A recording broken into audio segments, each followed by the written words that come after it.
Welcome to She's in the Weeds. I'm Sam. And I'm Hollis. We're best friends exploring the intersection of pop culture and the female experience. Be sure to follow us on socials and subscribe to the podcast so you never miss an episode. And if you love us, give us that 5-star review. Nailed it? I think it's fine. 1, 2, 3, 4. Hello. Yo. We're here.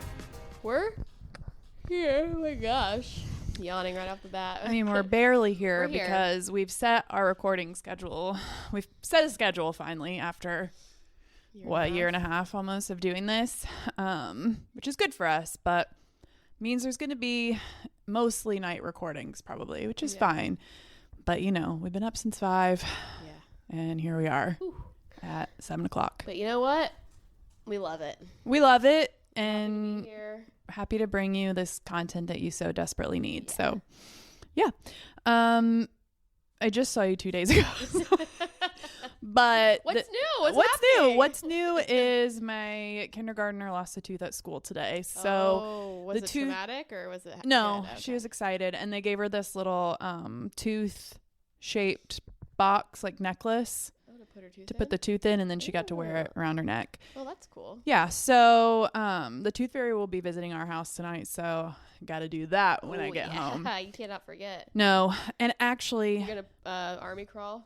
well, Room this time again? you know, now that you mention that, I probably should have told my husband to make sure that he doesn't let her put the tooth under the pillow. I probably should have mitigated that situation before I left. Oh, yeah. You might need to things they text don't him tell you. actually right now and say, Oh, yeah? leave the tooth on the dresser and not What if under I the pillow. Text him and don't give him any context. He just doesn't say know that. it's... Absolutely, it'll be funny. I don't even know. Do I have Kurt's number? I think Or so. Do I have your husband's number? I have a Kirby. I have no idea. You know, Kirby, friend of the pod. Oh, yeah. Kurt. There we go. Leave the tooth. Leave the tooth on the dresser. Do not let her put it under her pillow. The tooth fairy can't be rummaging around in the bed. It doesn't work.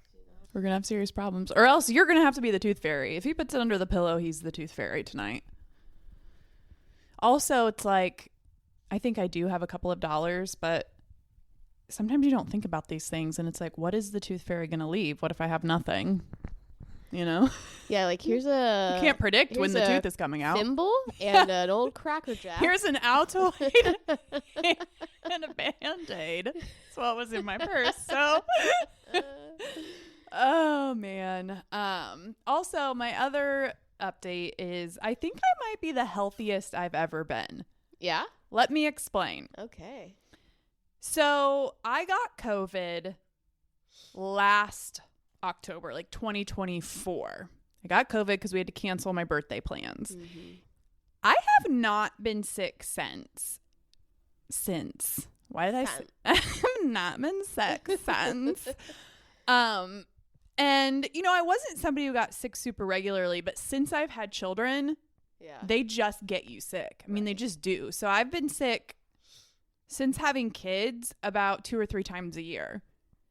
And I have not been sick in over a year now. And when my kids get sick, there's been maybe twice, maybe 3 times where I kind of start to feel bad, like towards the end of the day. And I'm like, oh, and my throat will get a little sore. I feel like I'm a little mucusy. And I'm like, oh, when I wake up tomorrow, I'm going to be sick. Mm-hmm. And I haven't been. And it's been a situation where I'll wake up and I don't feel worse, but I don't necessarily feel better. But then as that day goes on, I start to feel better and better and better. And then I'm fine. I don't know if it's just like regular exercise and better diet and drinking more water, or if it's, you know, the Armra, the colostrum, some of the supplements I take. But I feel like I get a little bit of their virus and my body just fights it off in like 24 hours. Hey, it's doing its job. Whereas before, I would just get full-blown sick, Yeah. you know? So, I don't know. Well, that's great. I bet it has a lot to do. Well, I don't know. I was going to ask, are you still on the Armra? Yeah. Because I bet it has a lot to do with it. And I'm not super regular with it. When I have my like iced coffee drink that I bring to the gym, I put it in there because the thing with the Armra is you can't mix it into hot liquid. Oh. Yeah. And you can't, they say don't have hot liquids like within a couple of hours of taking it. Mm-hmm. So it's not really a morning situation for me because unless I'm having an iced coffee. And so I was dry scooping it at night and then I kind of got out of that habit. So I'm not doing it super regularly. I'm still doing it probably 2 to 3 times a week on average. But yeah, I don't know if it's that or if it's just I have, started living a slightly healthier lifestyle, the exercise. I don't know. But yeah, I feel like my immune system is the strongest it's ever been. Yeah, that's awesome. So I know when I got sick last week, I was kind of like, man, there goes my streak. Because I feel like I hadn't been sick in a long time either. yeah. I mean, I don't have kids, so I'm not as exposed. Right. But yeah, I've always kind of prided myself on being like, yeah, I don't get sick that often. I'm healthy, and yeah. then you get taken down and you're like, crap, You really just get taken out. I am human. Dang it. Yeah.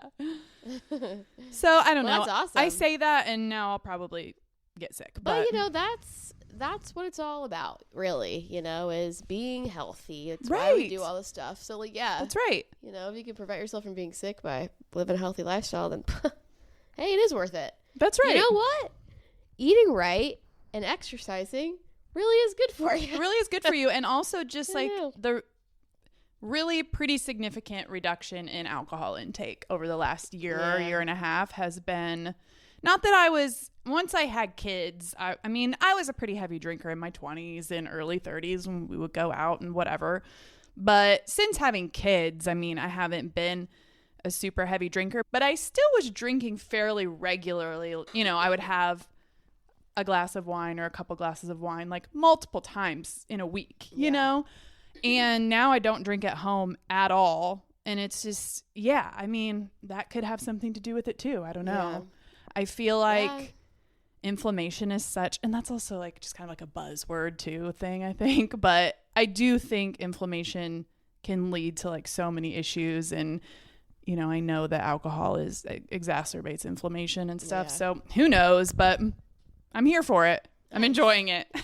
That's right. Yeah. Living your best life. Because my husband has gotten sick when the kids really? have gotten sick. And I've been the only one in the house that hasn't gotten sick. Nice. The last 7 times they've been sick. Heck yeah. I know.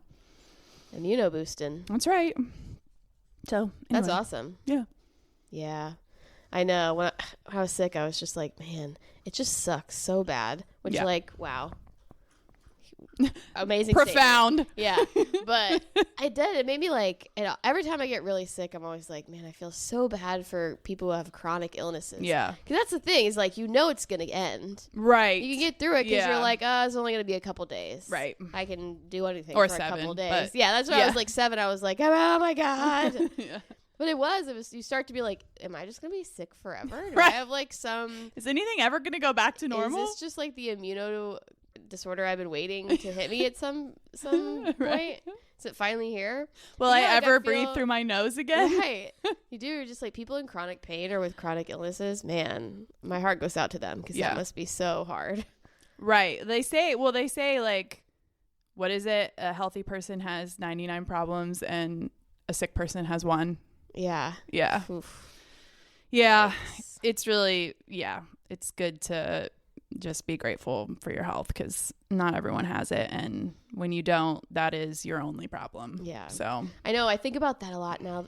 The older I'm getting too is people with back injuries or you have one.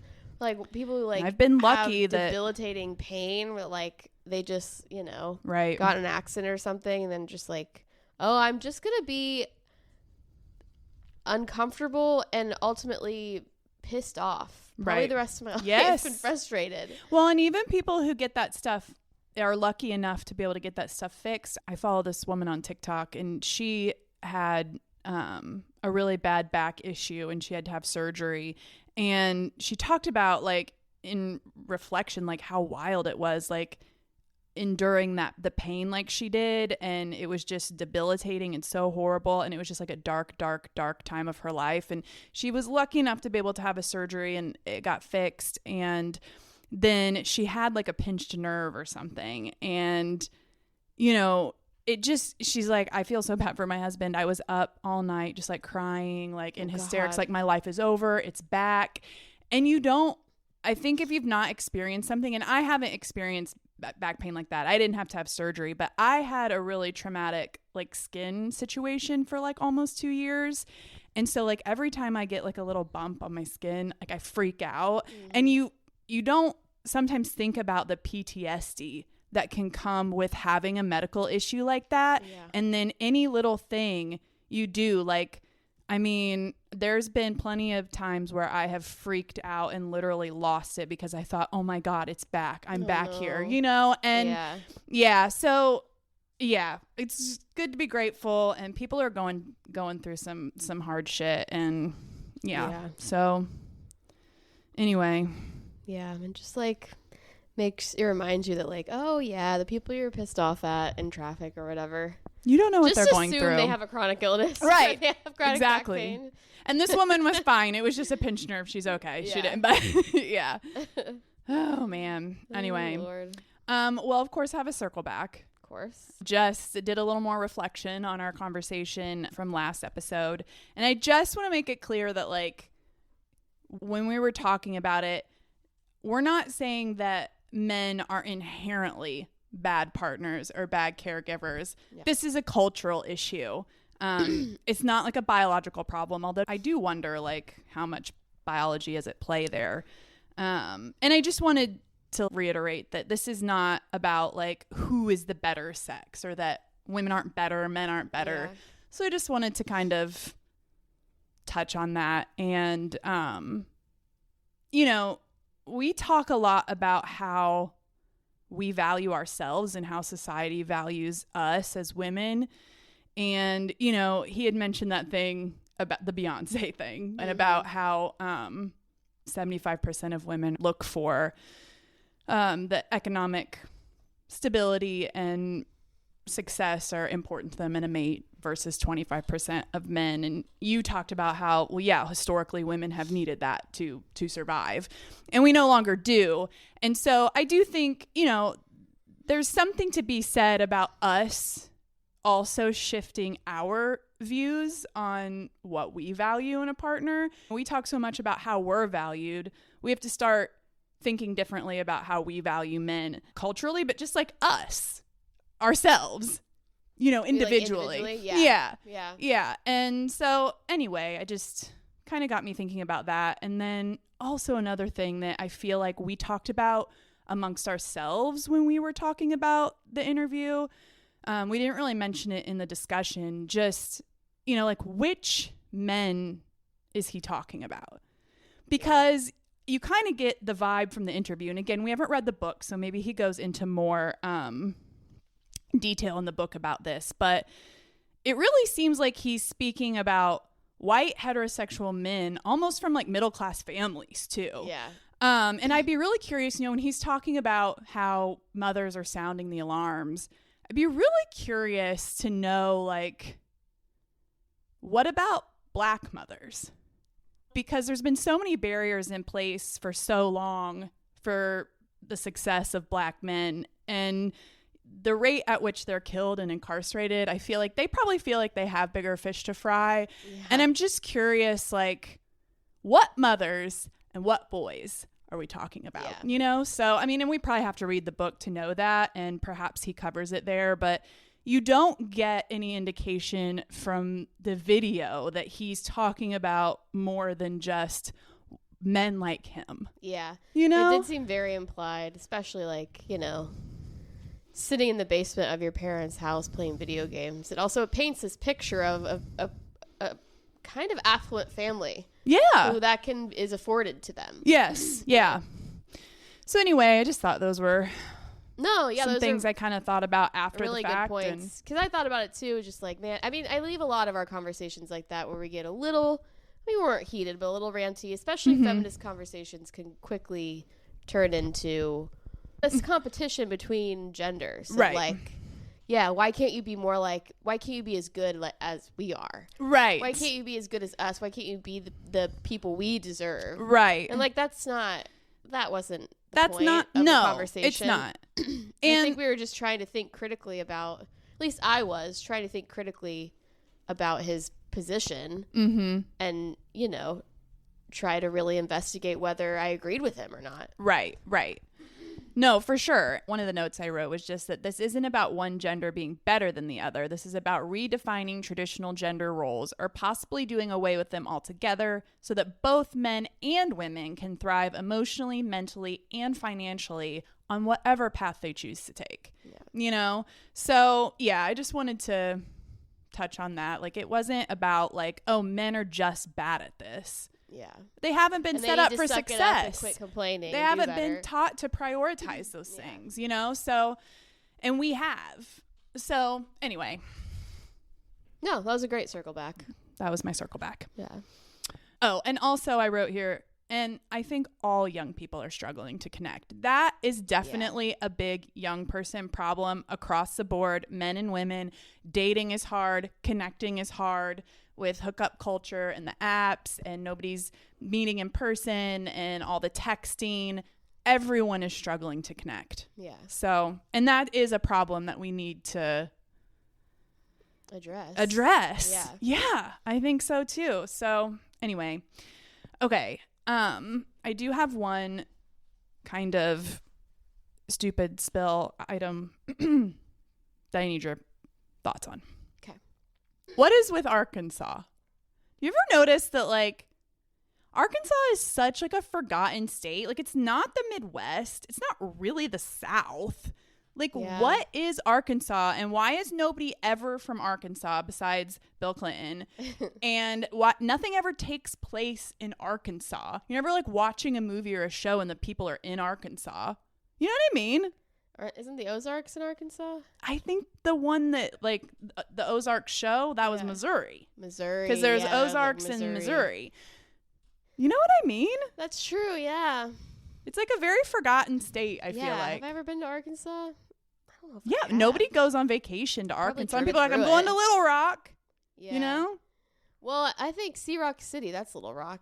Is that the same place? I have no I idea. feel like we went there when I was a little kid, but it was because we were like driving through it, so we stopped. and, Right. like, Wasn't the destination. yeah. Yeah.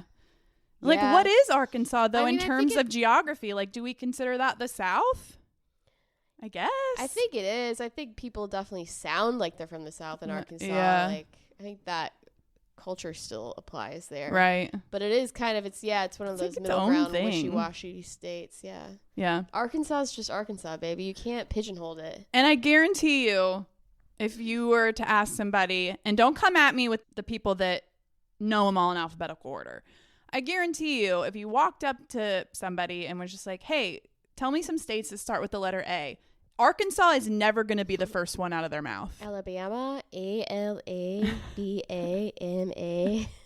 Arizona, What is that? Is this a reference? It's from Drop Dead Gorgeous. Oh There's, my like, gosh. She's doing her I didn't interview. remember that. Her pre-interview, and they're like, they give them all these dumb questions, and then Kirsten Dunst sits down. They're like, list all 50 states in alphabetical just order and does it. spell them. She's like, Alaska, ALA. It's so funny. Anywho, it's my reference for the day. That's a good one that we said we were going to do a pop culture archives episode on. We should do it. I freaking love Drop Dead Gorgeous. So I haven't seen it many forever. Stars, too. Yeah, it's star-studded. Stacked Denise, cast. Oh my gosh. we love vintage Denise. Yeah. Anyway, if anybody Food has for thought. the lore on If anybody Arkansas, knows what the hell's going on in Arkansas, please write let in us know. and let us know. If you're Good from question. Arkansas, raise your hand if you're from Arkansas, Yeah, we listeners. have got to get to the bottom of this. That's right. What have you got? Okay, you know what I've been seeing a lot of on my algorithm is the Posh family feud. You've been seeing this? No. With the Beckham family? Yeah, I mean, yeah. I've heard some rumblings, but I've it's not. one of those that like it's I not just on my don't For You page. really care about because it's like I just don't follow them. Right. Really. But I guess like Brooklyn, their firstborn son, is like excommunicated from them, and then he just like there's been all this back and forth because he got married, and then he just posted this like 4-page story explanation about like why he's not part of the family anymore, with his family anymore, and it's all just like, you know, you're mean to my wife, you guys are frauds, you just keep up this family facade, it's all a show.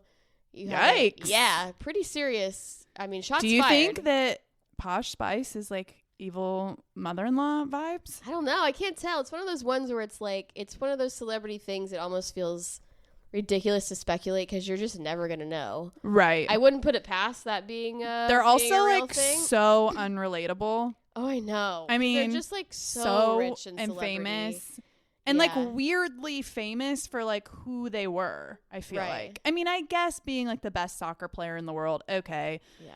But she almost is just as famous as him and her. And I know like the Spice Girls, but none of the other Spice Girls now are like that. Well, and she is kind of a legit fashion designer now. Yeah. And she has like, she was like a fashion icon before that, but yeah. But I think she's one of, she's strange. Like kind of similar to, not quite as similar to the Kardashians, but just like but kind of celebrity just is like that, you know? Yeah, it's like lightning in a bottle.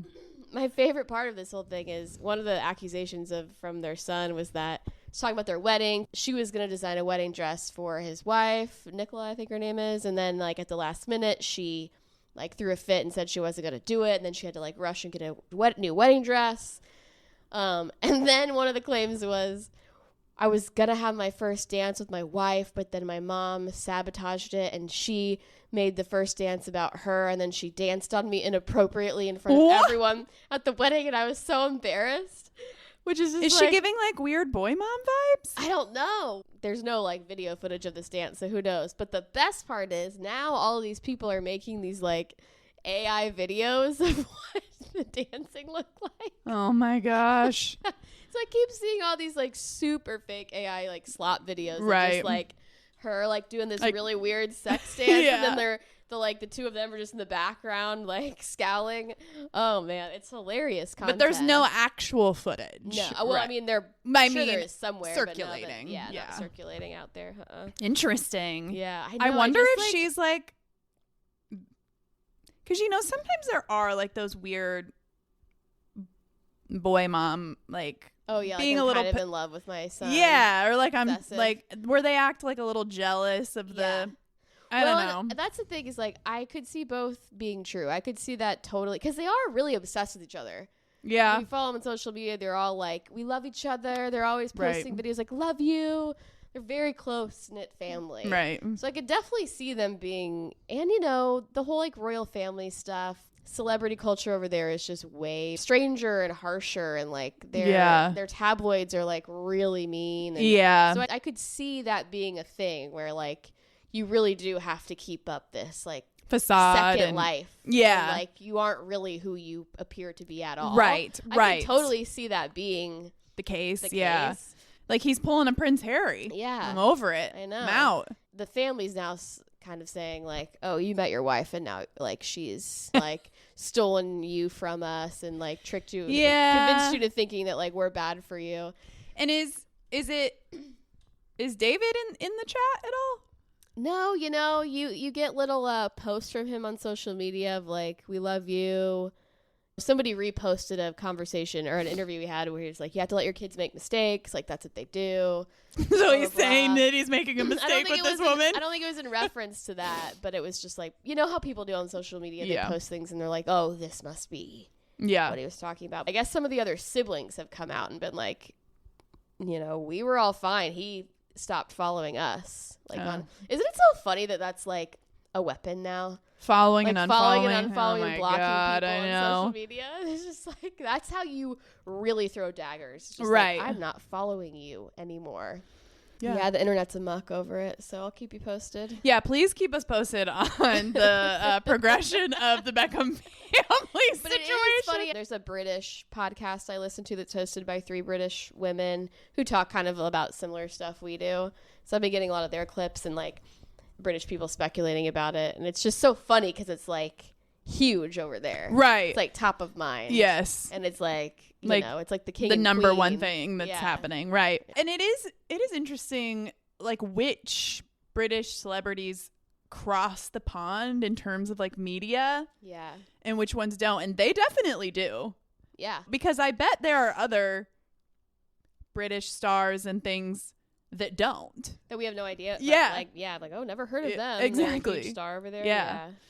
So anyway. Yeah, I mean they're global stars. Oh, for sure. Yeah. I feel like you go Definitely. anywhere and people will know who they are, which is pretty wild. Yeah. To be that famous. Did you watch her? I watched her documentary on Netflix. I one time didn't. and I People was like, liked it though, didn't they? I don't know. It was fine, but it was just like, man, so unrelatable. I have zero connection to anything you're saying. Right. I know. Yeah, I thought about watching it and then ended up not, but I feel like she was well received by the audience is like the vibe that I was getting from what people were talking about online is that she was like endearing and like she had this like sense of humor that people kind of connected to. I do find her likable. Yeah. Yeah. And I will say, I guess I shouldn't say zero because there was a lot of her storyline was like, yeah, they were very critical in the press, especially about my weight and looks. Right. And she really struggled with, you know. I mean, she's another one who's disorder. been weighed on television. On yeah. her, like, not that long after right she had a after baby. she had a baby. Yes. Yeah. I So know. just like really, really rough stuff there. Like, so I could relate to that. Yeah. And, like, I don't think you could be a human being and not like. You can't be have a woman empathy for that. and not Not for be like, sure. that's messed up and horrible. Yeah. So I can relate to some things. It's just like I The don't know. lifestyle. Yeah. You can't at all. No, Yeah. for sure. Yeah, well, keep us posted. Yeah, I'll let you know. I have a Blake and Justin update. Okay. Okay, so this is exciting news.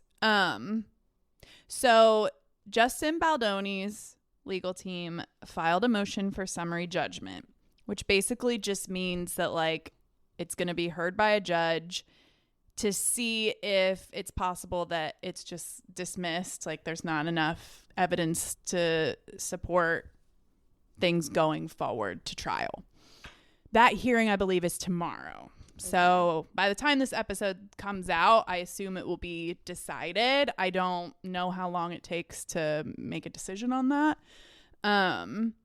But leading up to this hearing, the judge ordered that like all these text messages and stuff be unsealed because Justin's legal team seems to think that there's text messages between Blake Lively and some of the other women on set, and Blake Lively and Taylor Swift especially, that like exonerate him. Mm-hmm. So all of these messages have been unsealed. So we'll see what happens. But the summary judgment hearing, I don't see it being decided in his favor. I don't know. We'll see. But I found this to be really interesting in some of the unsealed text messages. There's messages between Blake and other women on the set. And read what this woman wrote. I had to send it to Hollis because my phone is recording the podcast. Okay, coolio. Sorry. Okay, coolio. So Jenny Slate is another woman who is on set. So Yes, I love Jenny Slate. Yeah. Jenny Slate wrote, "This has really been a disturbing shoot, and I'm one of many who feel this way. And Blake and I have both complained directly to Ange, production executive Andrea Giannetti, at Sony, and they agree with us, by the way. Justin is truly a false ally, and I'm unwilling to do anything that promotes the image that he's crafting as a male feminist. Like, honestly, I have no words to describe what a fraud he is." She continued, "I honestly have never, ever encountered anything like this dude. He's the biggest clown and the most intense narcissist." Damn! Yeah. And that's like one of a few different women who expressed like similar concerns. And I had heard this, you know, previously that other women had come forward from the set and had agreed to testify.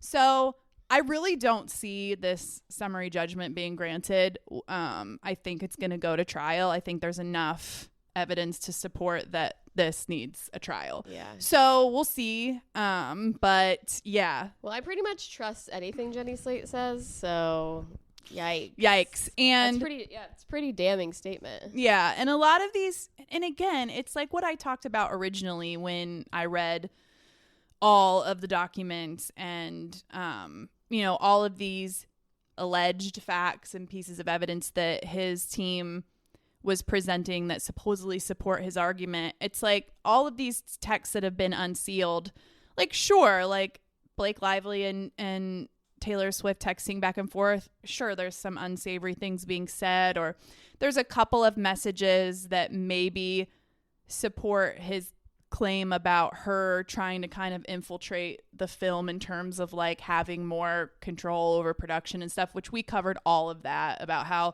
two things can be true at the same time that has nothing to do with being sexually harassed, Yeah. And we talked about this as well. Like, attorneys cherry pick things. They take things out of context to try to support their narrative. But yeah, I just don't see anything that his legal team has presented thus far that's exonerating. Yeah. I mean, so we'll see. But I'm very excited and will be sat for the entire trial. Heck yeah. So the whole country, I'm sure. Oh, and the other update is that, I'm going to get her name wrong, Sigrid Macaulay, I want to say, that was an attorney for a lot of the Epstein survivors. She has now been hired by Blake's team. So they've got her. And so... yeah, it'll be interesting. So the hearing's supposed to be tomorrow. Again, I don't know how long those things take to decide, but that's the update. Cool. We're still I'm still invested, listeners. I'm still invested. Investigation's still underway. That's Tune right. in every Wednesday. She's in the weeds reporting live from the Blake and Justin trial. Man, yeah, that's going to be a spicy one, though, if it does go to trial. But I mean, if I could be on location. Have to be kind of quick. It's like, what evidence could he possibly have?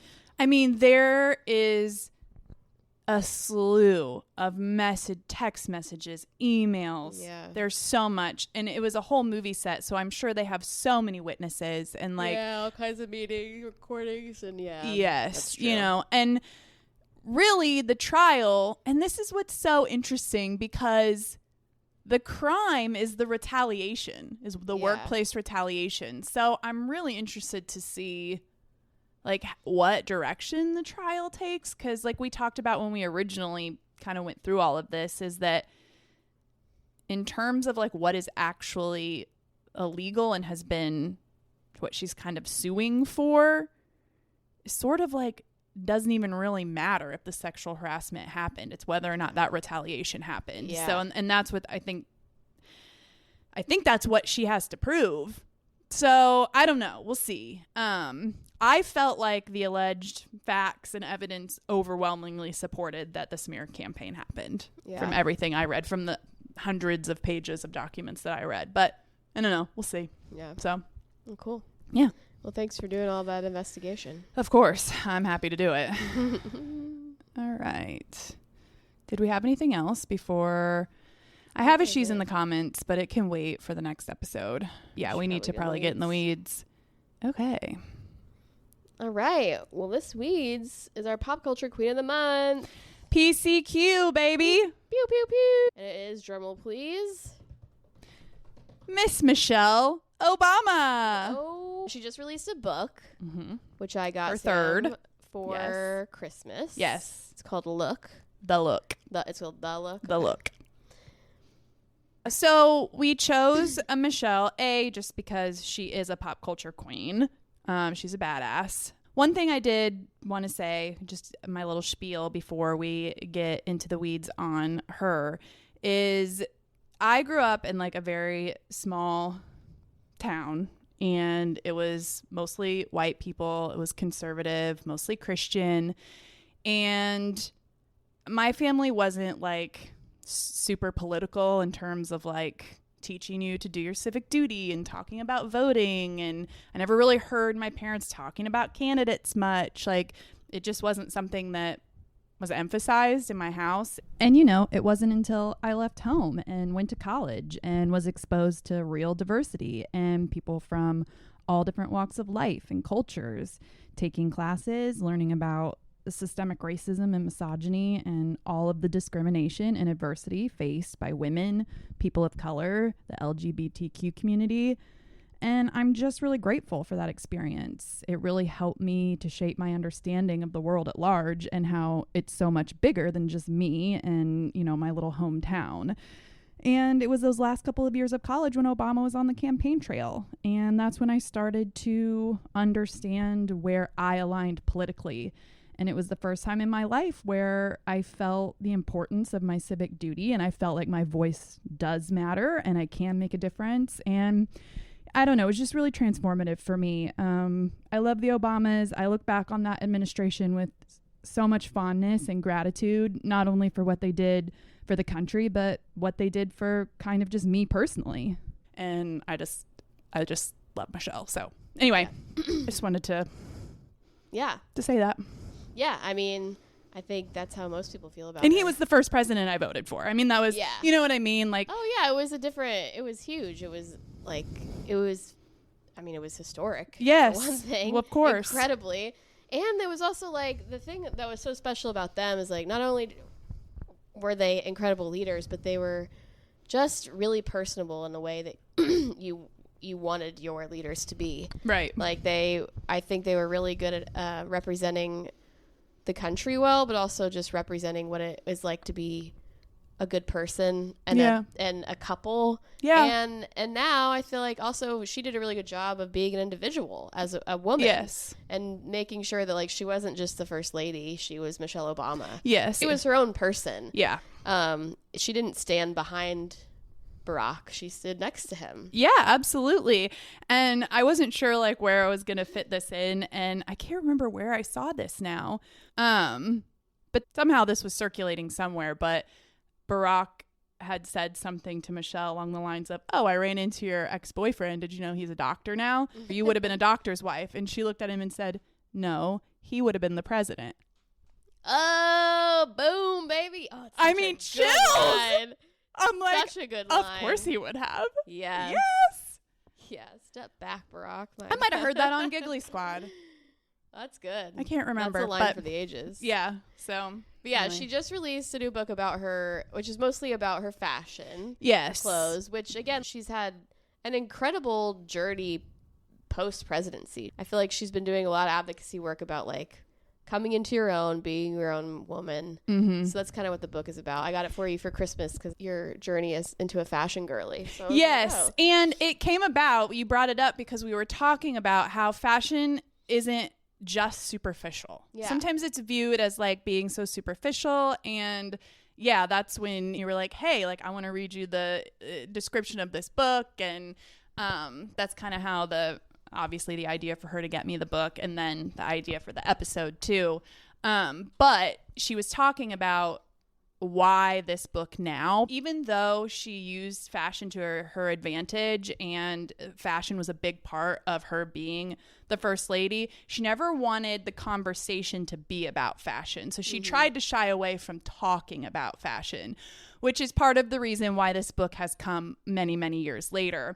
And she said, fashion is a multi-billion-dollar industry run by people from all different walks of life, immigrants, people of color, women, and the goal during those 8 years was to showcase the diversity. And I think we're at a time right now where we need to be reminded of the importance of diversity, and that that's what makes America great, and that that's what makes fashion what it is. So, you know, wanting to wait until she was out of the White House, and then also just sort of the state of the country and where we are now, she felt like this was a good time. Yeah. So yeah, and the book is great. It is about fashion, but it's also very much about like what it is to be a woman and your identity and how all of these things are intertwined.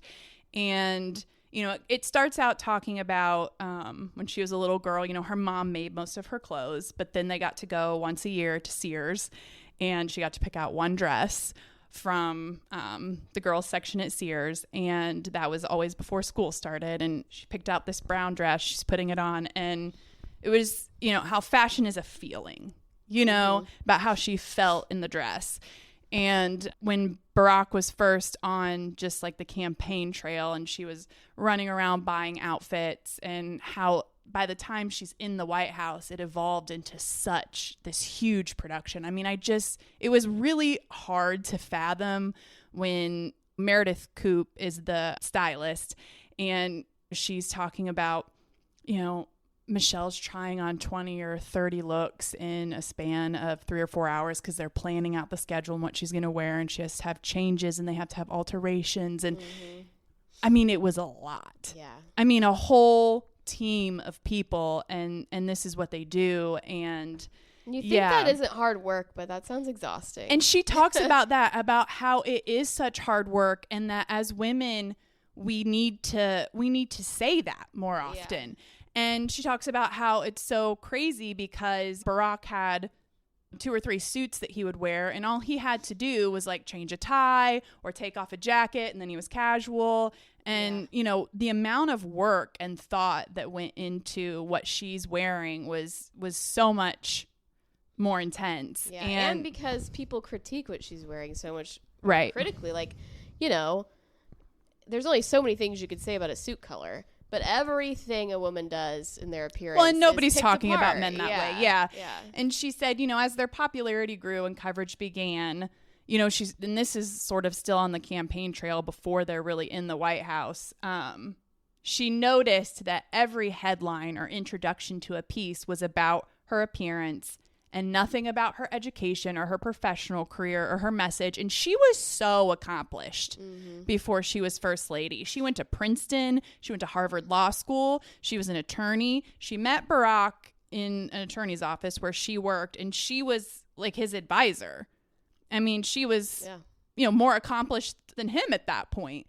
She went on to work on nonprofit. She was assistant to the mayor and doing all these things. I mean, she was so accomplished.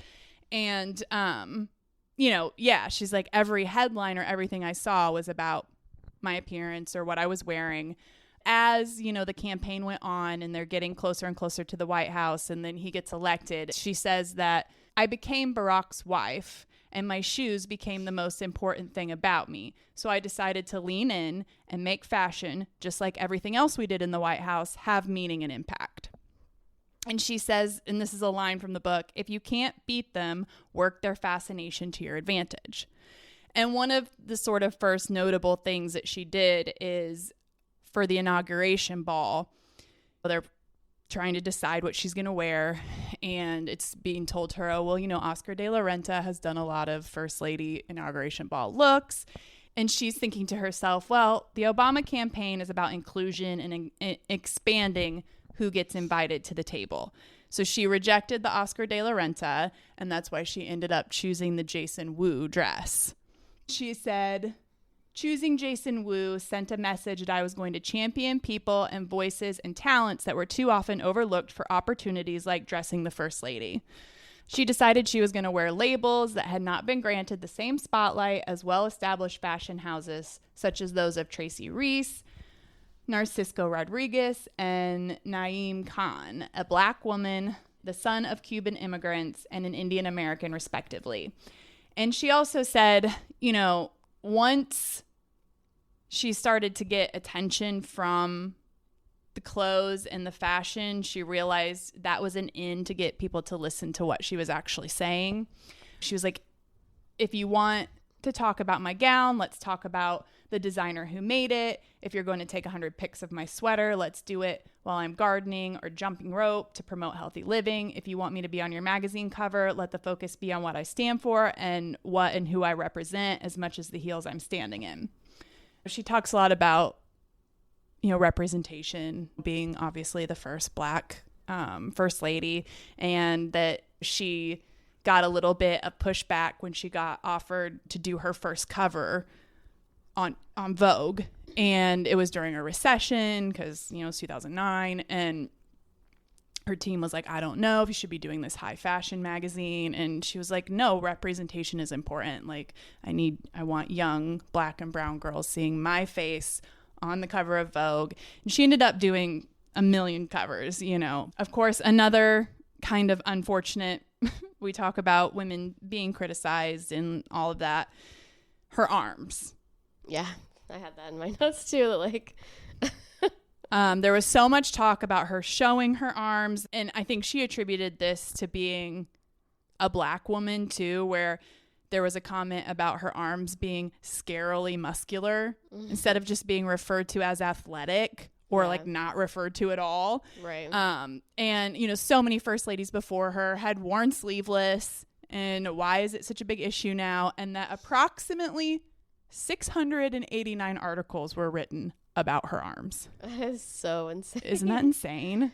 That's crazy. Another thing she talks about in the book is how her and Barack made the state dinners kind of like their date nights. And so her whole team would be getting her ready, and he never knew what she was going to wear. And then he would come and sit down kind of outside of this area where she was getting ready. And then the team would go out ahead of her, and he'd be sitting there waiting for her to come out. And the team would go to like see his reaction, you know, and it was just like a really sweet. Yeah. And she's like, we had to, because you're in the public eye and you're doing all of these things, and like, you know, you're the president and the first lady, and it's hard to like lose sight of the fact that like it's just you and I. And so that's when they kind of started to use the state dinners as their date nights, and that first look moment was like a really special time for the two of them. That's sweet. You know, during those events. And she's like, he always said I looked beautiful, and I always believed him. Yeah. And that's nice. That was sweet. Yeah, I would imagine it'd be hard to find moments like that when you're the president and the first lady. Like, absolutely. They're just surrounded by people constantly. Yeah. And like, it's hard to have that personal identity when you have this big public identity. But something else she talks about, which I feel like this ties into what almost like our last episode, because you were talking about imposter syndrome at your job. And this is something I think, you know, we all experience at some point. I'm sure men too. But she talks about the gender gap in confidence and how men are just walking around with this unearned confidence, and women she talks about how we're like less likely to claim what we know, which I feel like we've talked about this too, where like, you know, the answer to Jeopardy, but you won't say it because you're like, what if I'm wrong? Yeah. And we're always doubting ourselves, and we're trying to be polite. We don't want to cut people off. We don't want to interrupt. We're taught to be polite, and we're constantly underestimated, doubted by others and ourselves, and we suffer from imposter syndrome. Whereas men are just out there walking around like with this unearned confidence because they haven't had to work for things the same way that we have. Yeah. You know, and we're always caught in this duplicity of wanting to be viewed as a woman of substance and a woman of style. We want the career and the boyfriend. We want to be smart and cool or stylish. We want to have this balance of being celebrated for our accomplishments, but also we want to do the clothes and the makeup, and we don't want to be seen as vapid for that. You know, we're caught in that duplicity, and men aren't. And, you know, she also talks about how men are celebrated for aging. You know, it's like men get smarter, they're more esteemed, they're more accomplished, and women just get old. Yeah, I know. Like, we don't age like a fine wine. Yeah. We deteriorate. Exactly. And like how much value there is in the wisdom of older women, and like that's not celebrated in the same way that it is with men. Yeah. You know? No, it's very true. But I mean, she's fighting back against that perfectly, because I feel like I see more of a Michelle Obama now than I did before. Right. And she was still very visible and active all through his presidency. Yeah. But she's an icon for sure. Absolutely. Did you read the whole book? Pretty much. Nice. Yeah. The very last section was her talking about her hair, which I didn't get quite all the way through that. Which obviously is something that, you know, as white women, we can't relate to the experience of black women in their hair. Yeah. But she did talk about, you know, her reasoning for not wearing braids during the presidency and her time as first lady. And she just didn't want to distract from her message. And it's unfortunate that had to be a conscious decision for her. Yeah. And now, you know, she's leaned into it, and she is wearing her braids. And so, yeah, you know, because I think this was on Call Her Daddy, where she was asked about it. She's like, it was just the choice. I just had to make the choice, and it just is what it is. And and she's talked about how that's been something that's been fun to be able to lean into since. And so it's been a really fun read. I've enjoyed it. You know, the pictures are, of course, so fun. There's so many pictures. It's like a coffee table book kind of situation. So, but yeah, I mean, she's just an extraordinary person, and just what a role model. And I mean, just wonderful. Yeah, just endlessly positive, I feel like. Yeah. Just kind of seems like one of those people that like nothing can stop her. Right. You know? And yeah, like you said, accomplished. I mean, my Oh God. my God. Yeah. The things she's done, and just doesn't seem to have any end in sight. So Yeah. Yeah, I also really love listening to them talk about parenting too. Yes. I don't really have anything specific to say on that necessarily, but like, well, that was a big kind of a big criticism that she got when she was asked, like, okay, what is your plan, or like, what's your platform for being first lady? And you know, her first answer to those questions was making sure that my daughters come out of this unscathed. Yeah. You know, parenting my daughters through this extremely crazy, insane experience that almost nobody else has, and making sure that they come out on the other side of it okay. Yeah, like that 'cause they was were her. both, what, like, I don't know exactly how old, but young girls. Yeah. I mean, what a time to be to go through that age Yeah. in the White House under a microscope. Yeah, that would be brutal. Yeah, and one thing I'd be really interested, which I didn't know if she was going to talk about in the book, and again, I mean, I have a little bit left, so I don't know if she's going to talk about it. I would love to know what her approach is with her daughters and how they dress. Yeah. Because she, you know, that hasn't been talked about in the book, and I haven't heard her talk about that on some of the interviews that I've listened to and podcasts that I've listened to. So I would be really interested to get her take on that. Yeah, that is a good Yeah. question. Is she just like, self-expression, whatever you want, or if there's like right how she advises them, right if they ask her for advice. Oh, that's interesting. Yeah. Well, yeah, she's, I mean, like you said, she's always been a role model. She's just incredible. I don't know how anyone could have anything bad to say about Michelle Obama. Me neither. I really don't either. And just what an advocate for women and girls and black women. And I mean, just incredible. Yeah. So. Well, cool. I feel good about this pop culture. We're fans. Michelle Obama, friend of the pod. Yeah, that's right. Awesome. Well, thanks for educating us. Sure. Sorry it was kind of chaotic. It was like, there was so much information, and you know, you're making all these notes, and I'm like, I know, it's so hard with the notes. Sometimes I'm like, we should really use cards. Probably. Because like scanning through is so hard. Like I need to like trying to like outline an order of what I want to say things, and like it's so hard to find it on a sheet. I know. Yeah. I know. Let me just make sure there's nothing that I think you missed. took the right angle, because I did like, we were going to do a timeline, but I feel like the way you approached it was better. Know. Just like getting into it. Yeah. That was, what the point of why we picked her was the book, and book, right. And that it relates so much to what we talk about with our own, how we value ourselves. And one other interesting thing though is that Time magazine features an annual Person of the Year cover story in which Time recognizes the individual or group of individuals who have had the biggest impact on news headlines over the previous 12 months. And in 2020, the magazine decided to retroactively choose a historically deserving woman for each year in which a man had been named Person of the Year, reflecting the fact that a woman or women had been named Person of the Year only 11 times in the preceding 100. Oh, God. As part of this review, Michelle Obama was named the Woman of the Year for 2008. Nice. Yeah. And she was inducted into the National Women's Hall of Fame in 2021. Nice. So. But yeah. Wow, I didn't even know there was a National Women's Hall of Fame. I didn't either. So now you know. We'll be checking that out. Well, I mean, we're going to be getting in there for sure. When we're going to be elected. So yeah, if you're into fashion, you're into clothes, you're into Michelle Obama, I highly recommend the book. It's fun. There's a lot of never before seen photos. That was like a big thing. She wanted to put photos in the, weren't all the photos circulating in the press. So, right. Oh, that's cool. Yeah. So even the cover shot is one that no one had ever seen before. Oh, that's a gorgeous dress. Yeah. Yeah.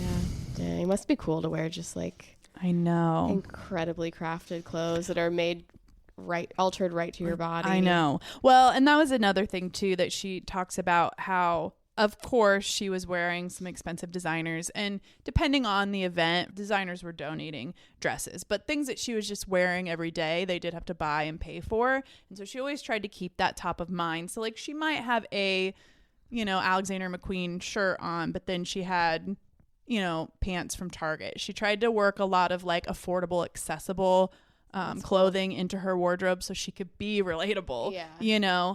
And famously Jay Leno asked her like, oh, is that like a $14 million wardrobe or something? And she just said, no, it's from J. Crew. Because there was definitely some scrutiny about assumptions that, you're the first lady, of course you can afford to or be given anything you want. Exactly. Yeah. So anyway, well, cool. Yeah, well, we just love her. We love her. So there we go. Nice. Should we grape and gripe? We should grape and gripe. Okay, my gripe goes out to water bottles with the suction mouth. Yeah. I just can't. I lost one of my favorite water bottles, so I had to replace it. And I accidentally got one that you have to suck on. Yes. Like it has one of those like flip up little straws that you have to like. And I'm embarrassed to use it in public. Yeah. It feels so weird. I hear that. It feels like I'm suckling on a teat, Yeah. I can't do it. It's no good. It's not good. It's really no good. So I'm going to have to get another one, I guess. Or just use this is just my at-home shame water bottle. Shame. My gripe is going out to my evening snack the other night. I, like a little sweet treat in the evenings. And this time I wanted a little slice of apple dipped in peanut butter because, why not? And I cut up my apple on the cutting board. I put everything in my bowl. I take it to the couch. I'm settling in. I take a bite of the first apple slice and tastes like garlic, when you cut something on your cutting board and the garlic is like clinging to it. Yeah. So then every bite tasted a little bit like garlic, and it was not the flavor profile I was looking for. So it kind of ruined it. That's a bumski. Yeah, it was a big You're bumski. just like, well, I just got to eat this now. I mean, I'm not getting up and making a new one. Yeah. So yeah. Bummer. Especially like you've been waiting all day. Yeah. You finally got into that sweet snack. That's right. Shucks. So good for you for your sweet treat being an apple. I mean, they are sweet as hell, but yeah. Yeah. I can. Anything with peanut butter will satisfy my sweets craving. Yeah. See, I'm just not It's like that time I said butter. Celery and peanut butter, and you were like, celery and peanut butter instead of cake? Like what? Or ice cream or whatever it was. Yeah, like shut the hell up. It's like, yes, I wanted ice cream, so I had celery and peanut butter instead. I mean, I wish I could do that. Like that would be amazing. I mean, honestly, peanut butter could be my biggest problem. I don't know. Yeah, see, I just don't love peanut butter like that. I like peanut butter God, just I love fine, it. But if I never ate peanut butter again for the rest of my life, I'd be totally fine. Oh, I couldn't do it. Yeah. Absolutely not. Yeah. My biggest vices: peanut butter, cheese, cured meats. Those three. in that order. Right there. You heard it here.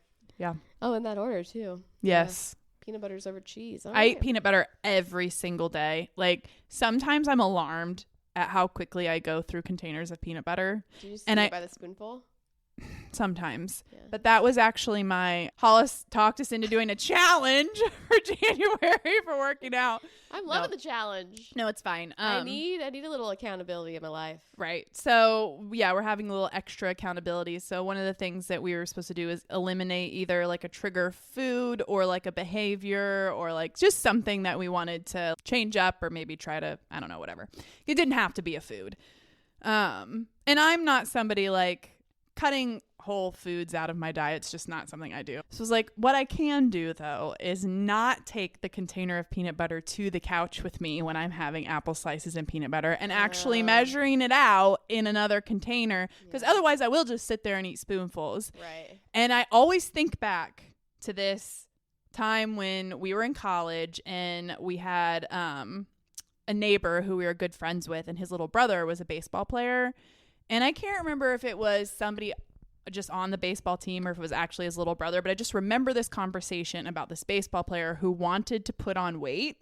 He's like wanted to gain weight and like be able to build muscle and stuff. He was having trouble gaining weight, and his doctor told him, eat a third of a jar of peanut butter on top of your regular diet and you'll put on weight, and you know, it's got good fats and protein and you can bulk up. And I think about that quite often because of how quickly I go through containers of peanut butter. Now my kids eat it too. Yeah. My husband doesn't, but my kids eat it too. But yeah, sometimes I'll be like, did I eat 3 containers of peanut butter this week? Like, yep, sure did. What's going on? Well, that's why you're getting those gains in the gym, I guess. But it's very likely it could be problematic for me. I have no idea. So. Well, I feel like if that's your worst vice, then you're doing all right. Probably. You know? Perhaps, yeah. Yeah. But yeah, I'm obsessed, and like I crave it. Really, man. Yeah. I've been craving sugar lately, which like I never used to. Yeah. Like, I get to a point where I'm just like, God, I want a chocolate or something. And it really is like that. Sugar really is addictive in that way. Like once you like like if you have it a couple days in a row, your body's just like, give me more. Exactly. Give it to me. I know. So. Yeah, and then if you get off of it, you kind of don't think about it. No. It's weird that way. Yeah. So anyway, I guess that's how it's designed. I don't know. Okay. Anyway, or something like that. On to our grapes. What's my grape? My grape is I'm loving in the winter that there's no humidity and my hair is not a humid rat's nest. Yeah. No humidity hair is the best. It's a little on the dry side. Mm-hmm. Doesn't mean it looks any better necessarily. Well, it does. I mean, I'm on day 3, so it never looks good on day 3. But, you know, not having to deal with the just unpredictability of humidity hair is so nice. I mean, there's definitely something to be said for some humidity in the air. Because my grape is going out to the Aveeno Baby Eczema Balm Ointment. You guys, it is such a fantastic product. This is not sponsored. No one sponsors us. But yet. We have no sponsorships yet. It. For adults too? Sorry, I'll let you talk.